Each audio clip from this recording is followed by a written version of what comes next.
I'm Peter Walker. I'm the Chief Executive of the Addiction Recovery Agency. I'm also the VCS rep on the Health and Wellbeing Board.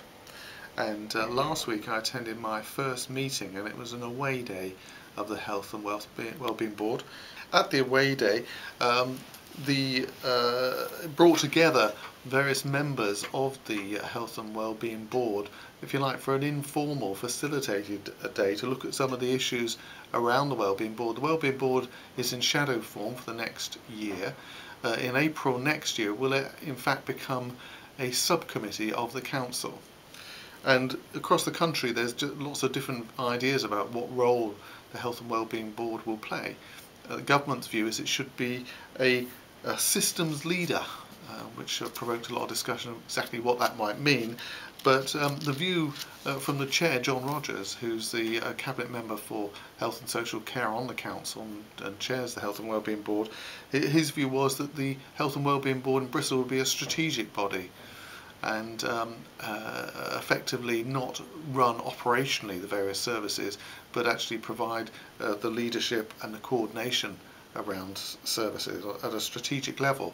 Having said that, we did have a presentation on the coming recommissioning of drug and alcohol services, of which I've got a particular interest, but it was one where the board itself was interested, and during that there was discussions about the role of the Safer Bristol Executive, which at the moment is the final stop, if you like, for drug and alcohol reporting and accountability, and how that would relate to the Health and Wellbeing Board, and whether in fact there needs to be a change there. So there's obviously more discussion to come around that. But the away day was very useful.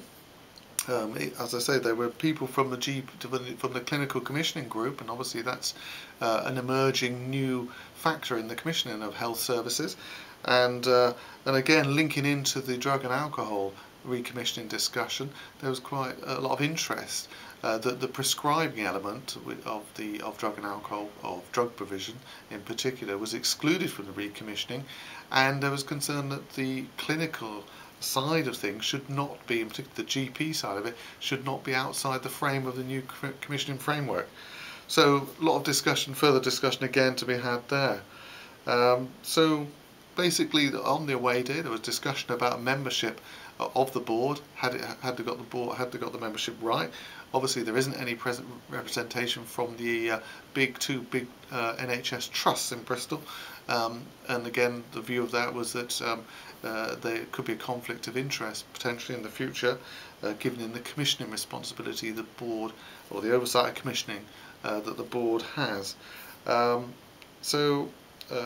Other issues around membership, obviously there's interest from greater carer representation, which would be of interest to VCS groups, and that's still an ongoing discussion. And the day covered quite a lot of ground, including looking at a number of scenarios to look at what the Health and Wellbeing Board's role might be in a number of typical scenarios, or some of them were a bit atypical, has to be said. But it was quite an interesting and lively discussion, and clearly there's still quite a bit to be done in actually clarifying exactly what the Health and Wellbeing Board's role will be, how it will fit into the Council and the new Public Health England Department and all the other new NHS commissioning functions. But it's emerging, and I'll obviously keep reporting back on further changes as they occur.